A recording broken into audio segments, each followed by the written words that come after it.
BJP सांसद कह रहे हैं कि भारत पाकिस्तान का मैच। देखिए, इस बार वो बाउंड्री के बाहर हैं। उनका चेहरा बता रहा है कि वो हार गए हैं। हार नहीं गए, हार चुके हैं। और जनता उनसे हिसाब किताब मांग रही है कि बताओ रसूलाबाद में क्या काम किया है। रसूलाबाद की जनता उनसे हिसाब किताब मांग रही है कि बताओ काम उन्होंने क्या किया, और काम नहीं अगर उन्होंने किया न बता पाए तो जनता इस बार उन्हें खारिज कर देगी। घर और गढ़ की बात चल रही है कि घर और गढ़ की लड़ाई है। सपा का गढ़ है लेकिन सुब्रत पाठक का वो घर है। मेरे पत्रकार साथी, रसूलाबाद जो विधानसभा क्षेत्र है, न मेरा घर है न उनका घर है। कन्नौज उनका घर है, लेकिन हम समाजवादियों का घर लोहिया जी के जमाने का है। और जो क्षेत्र विधुना है वो हमारा घर है, बीजेपी का घर नहीं रहा। याद कीजिए, विधुना क्षेत्र और जो भरतना का क्षेत्र आया वो इटावा का है। जो इटावा का क्षेत्र और औरिया का क्षेत्र है वो हमारा घर है। तो सोचिए, यहाँ न मेरा घर है न उनका घर है। रसूलाबाद, इटावा औरिया हमारा घर रहा, और फिर हमने तो कन्नौज को अपना घर माना। कन्नौज की एक एक जनता जानती है कि उन्होंने घर की तरह संभाला और संभाला। ये तो दुश्मनी हो सकता है जो घर को बर्बाद कर दे। घर को संभालने वाला, घर को सुंदर बनाने वाला, घर को और विकास से जोड़ने वाला अपना घर मानेगा, या वो जो घर की हर चीज को खराब कर दे वो अपना घर माना जाएगा। इसलिए पत्रकार साथियों, ये रसूलाबाद ना उनका घर है ना मेरा घर है। दो चरणों के मतदान के बाद क्या लहर दिखाई पड़ रही है? बीजेपी को जनता ने पलट दिया है और बीजेपी बहुत पीछे छूट गई है। सर, बीजेपी कहती है 400 पार, 145 किसको छोड़ रही है? ये 400 पार नहीं, 400 हार हैं। और इधर सुनने में आया कि अब 400 पार का नारा ही नहीं लग पा रहा है और अब संविधान और आरक्षण की बात कर रहे हैं। ये वो लोग हैं कि जो जान गए हैं कि अब जनता संविधान बचाने के लिए वोट डाल रही है। कानपुर देहात की रैली में रक्षा मंत्री राजनाथ सिंह ने कहा कि अखिलेश यादव अपने अस्तित्व के लिए लड़ रहे हैं। आपको याद होगा, एक माला में गलती से उनका चेहरा आ गया था, तो चेहरे से चेहरा हटाना पड़ गया उनको। और आपके बगल में उन्हीं के समाज का एक व्यक्ति को पुलिस ने पीट पीट के मार दिया था। हम सब लोग उसके दुख में पहुंचे थे, परिवार की मदद के लिए पहुंचे थे। क्या बीजेपी ने जो वादे किए थे उस परिवार से कि सरकारी नौकरी देंगे, करोड़ों रुपए देंगे, क्या दिए? तो सोचो, अस्तित्व किसका खतरे में है?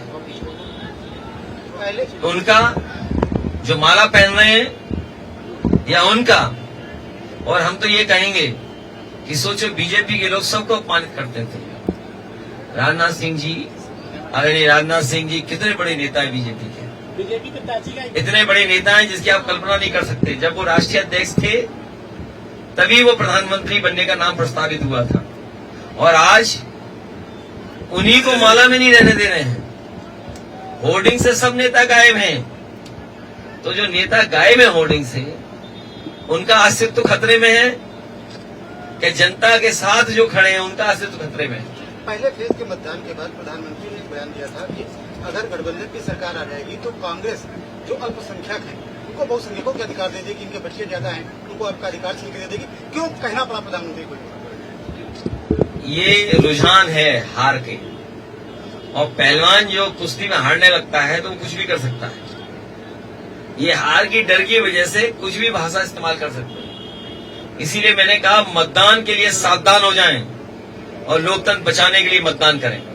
अध्यक्ष जी, राजनाथ सिंह ने जनसभा के दौरान सपा और कांग्रेस को विलुप्त होने वाली पार्टी बताई, डायनासोर से तुलना की थी, क्या कहेंगे? माला से विलुप्त कौन हुआ?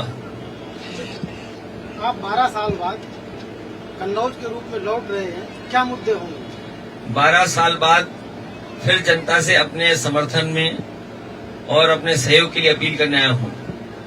मैं कन्नौज की जनता से ये कहना चाहता हूं कि जो कन्नौज की खुशबू, जो कन्नौज की सुगंध, एक मोहब्बत की सुगंध, प्यार की सुगंध, भाईचारे का जो लगाव इस कन्नौज की जनता में है, उसको वापस लौटाने का काम करेंगे। जो सुगंध यहाँ की है वो दुनिया में फैले उसके लिए काम करेंगे। भाजपा सांसद की अमर्यादित भाषा लगातार बिगड़ती जा रही है।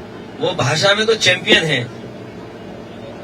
थोड़ा शाम हो जाए फिर तो आपकी भी पिटाई हो सकती है, क्योंकि रात में उन्होंने पुलिस को पीटा था, शाम को किसी को भी पीट सकते हैं। सर, किसी समुदाय के खरीदने की बात कही। मैं इतना दुर्भाग्य है, लोधी समाज खड़ा है इस बार। लोधी समाज और वीरांगना अवंतीबाई को मानने वाले लोग एकदम खड़े हैं इस बार कि इन भारतीय जनता पार्टी के जो सांसद हैं, इन्होंने जो समाज को अपमानित किया। सोचो, इतना समाज का इतिहास बड़ा है, जो वीरांगना अवंतीबाई को रास्ते पर चलते हैं, जो इतिहास गवाह है उनके योगदान को, उनके काम को, और ये हमारे सांसद, वो शायद रात थी, सोचिए आप, शाम थी। इसीलिए मैं कहता हूँ शाम के वक्त उनसे कोई सवाल मत पूछना, ईवीएम पर जो उनको पसंद ना हो। ईवीएम को लेकर बड़ा आरोप लगाए जा रहे हैं। देखिए, ईवीएम की लड़ाई चलती रहेगी।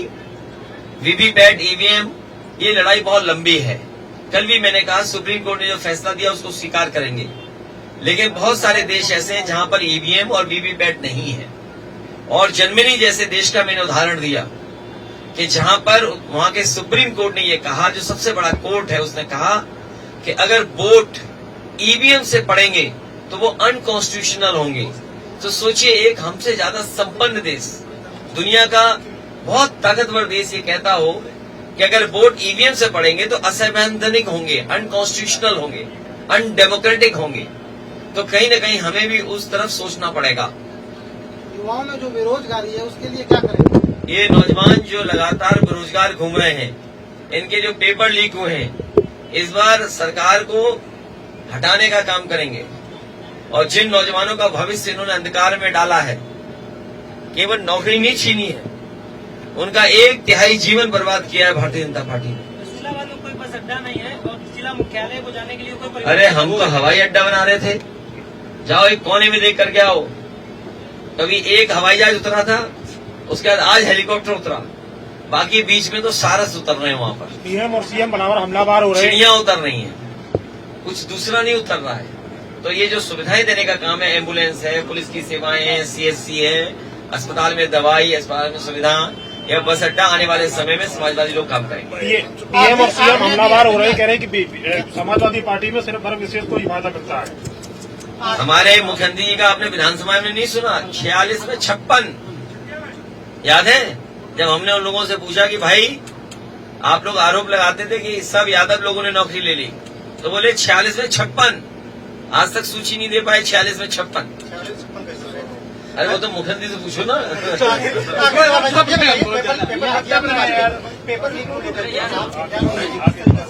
पेपर लीक का आप याद कीजिए, जब समाजवादी सरकार में भर्ती या नौकरी निकलती थी, एक भी पेपर लीक नहीं हुआ। और जब पुलिस की भर्ती की तो 10वां 12वां पास और दौड़ के दिखा दो पुलिस में भर्ती। तो ये तरह के कई ऐसे हैं सुझाव जो हम देना नहीं चाहते सरकार को, नहीं तो अमल कर लेंगे। हम तो नौजवानों से कहेंगे इस सरकार को वोट डाल के हटाओ। कन्नौज की महक बदल जाएगी। कन्नौज की महक बदलना भैया, महक नहीं, सुगंध बहुत अच्छी आने जा रही है। जनता को पसंद है यहाँ की सुगंध अच्छी हो जाए, यहाँ का कारोबार अच्छा हो जाए। जिस सुगंध के लिए दुनिया में जाने जाती है कन्नौज, वो कारोबार दोबारा शुरू हो, उस दिशा में जनता वोट डालने जा रही है। अरे पत्रकार साथियों का धन्यवाद।